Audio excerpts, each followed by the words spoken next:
on these long flights, I know there's like, what is it? What do you guys call it? Bunk beds? There's a bunk, yeah. Like a bunk? Mm-hmm. So how does that work? Let's talk about San Francisco, Tel Aviv, because I've done that a few years ago, so I could imagine being on the plane. So we take off. How many pilots show up to the flight? There'll be 4 pilots. Four pilots. 1 captain, 3 first officers. Wow. So, and the captain obviously is the captain of the flight. He sits there for takeoff and landing. Okay. And then how do the 3 first officers work? Like, is there a primary first officer and 2 not? Well, like everything with the airline, it's seniority based. And so when the trip is built for the 3 first officers, they'll have one position built as a flying first officer. And then the other 2 first officers, we call them International Relief Officers, IROs, or bunkies for short, the slang bunkies. And so you'd have the captain and the flying FO would be up in the front, and they'll do all the ground stuff, getting ready for departure, and they'll do the takeoff and the climb out. And then you have the 2 guys sitting behind them, the bunkies. In the flight deck. They sit there for takeoff and landing. Right. Got it. All 4 of us are in the cockpit for takeoff and landing. Basically, you want to have all 4 guys in the cockpit, the first 30 minutes of flight and the last 45 minutes, hour of flight. All 4 guys are in the cockpit. Got it. And the way we do these flights is that we'll normally take the cruise time, so once we're up at altitude, but maybe a little bit before, and divide it in half. And typically the guys that are bunkies, as shortly after takeoff, maybe 20 minutes after takeoff, they will go to the bunk and they'll try and sleep.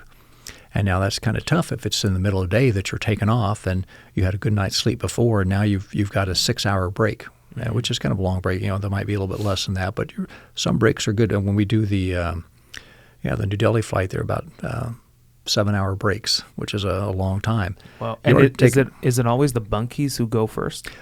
Most cases. Got it. Doesn't always happen that way, but so typically the bunkies go first, and they'll get their 6-7 hour break trying to sleep in the bunk. And there's a room in the 787. It's up above the first row of first class is where the bunk room is. And when I was flying the 777, it was right behind the cockpit on the side.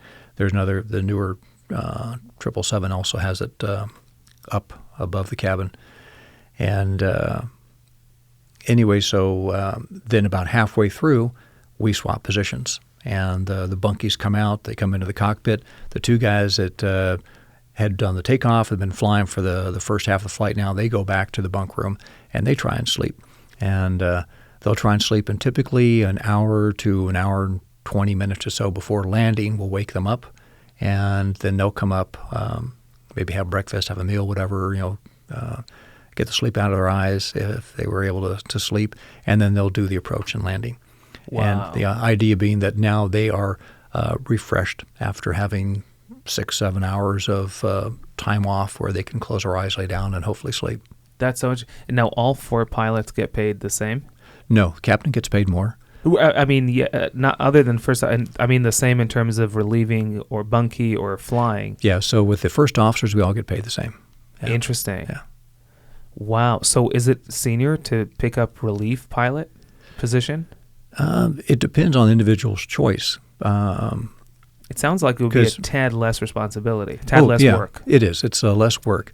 Most guys want to be the flyer because we like to fly, and we don't want to sit back there and watch somebody else do it. You like to do the takeoff, like to do the landing, and then we need to maintain our landing currency. If you don't have 3 landings within 90 days, you have to go back to the training center in Denver and do a simulator, update your landing currency, and then you're good for another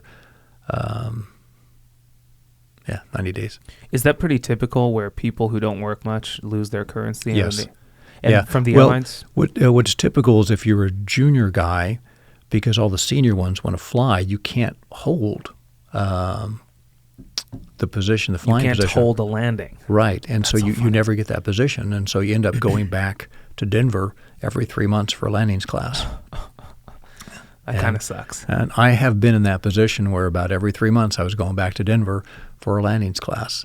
And the thing is, you might get 1 landing or 2 landings in that 3-month period. one or two landings, but you need three. I see how that could happen, because if you're doing these long hauls, there's just one landing every 2 days. Right. And if you're not the one flying on the trip, you don't have any on that trip. Yeah.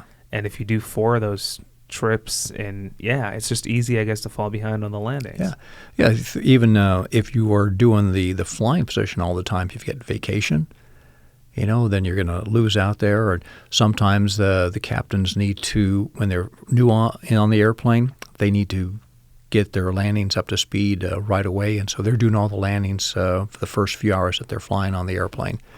And I've had that happen where I was going to lose my landing currency. The captain says, well, no, I got to take the landing from you. Oh, my gosh. I need to do that, because of where I am in my checkout program. I go, great. That means I'm going to Denver for landings class.